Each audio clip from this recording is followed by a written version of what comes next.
I was working out in the weight room with Claudia, who was a more serious weightlifter than I would ever be, but she was teaching me how to trust my new supernatural strength. In the movies, you become a vampire or a werewolf or whatever, and you just automatically know how it all works. In real life, it wasn't automatic, or at least it wasn't for me. In all honesty, lifting some of the weights scared me, which meant I couldn't lift them, because my mind convinced me it was impossible, which was why I'd started spending part of Saturday in the gym with Claudia.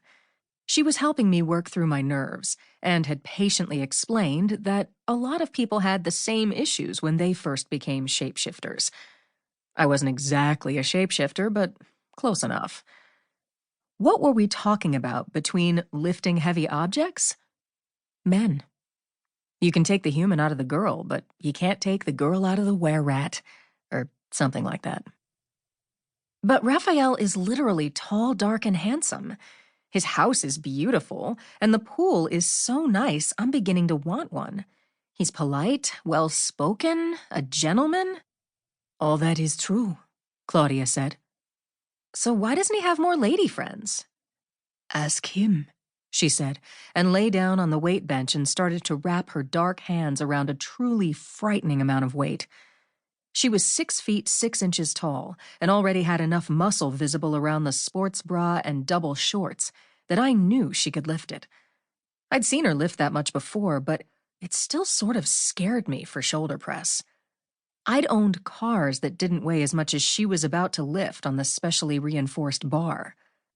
If she were merely human and it fell on her neck, she'd have a crushed larynx and be dead before medical help could arrive.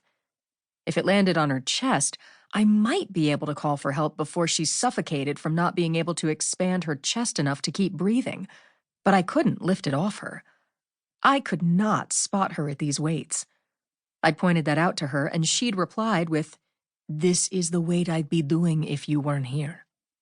She had a point, so I let it go. I thought I lifted respectable weight for being 5'3" and female, but trying to lift in the same room with Claudia always made me feel sort of puny. Of course, the Hulk might feel kind of puny trying to keep up with her, so I guess I shouldn't worry about it.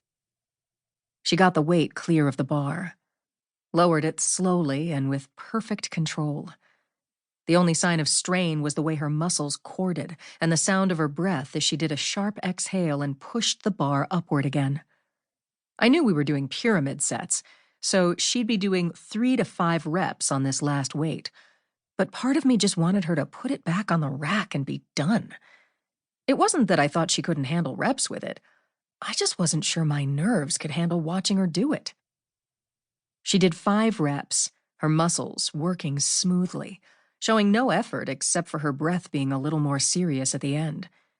She set the weight back in the rack, and I realized I'd been holding my breath because it came out in a whoosh, as if I'd been the one lifting. She sat up and smiled at me. You know I'm not in any danger when I lift. If I thought it was dangerous, I either wouldn't do it or I'd have someone in here to spot me. I know you're very safety conscious in the gym, but I don't know if I'll ever get used to watching you and the other shapeshifters lift so much more than human normal. You can lift more now too, she said, reaching for the towel she had to the side of the rack. It was just good manners to wipe off the bench after you were done. Yeah, but not that kind of weight. You're smaller than me. I laughed. Most of the male guards are smaller than you. She smiled, a fierce baring of white teeth in the deep brown of her face. Your turn, she said with that smile that was fierce and happy at the same time, as if a panther could smile like a person, though that wasn't her flavor of were-animal, but somehow rat just didn't convey the dangerous beauty of Claudia.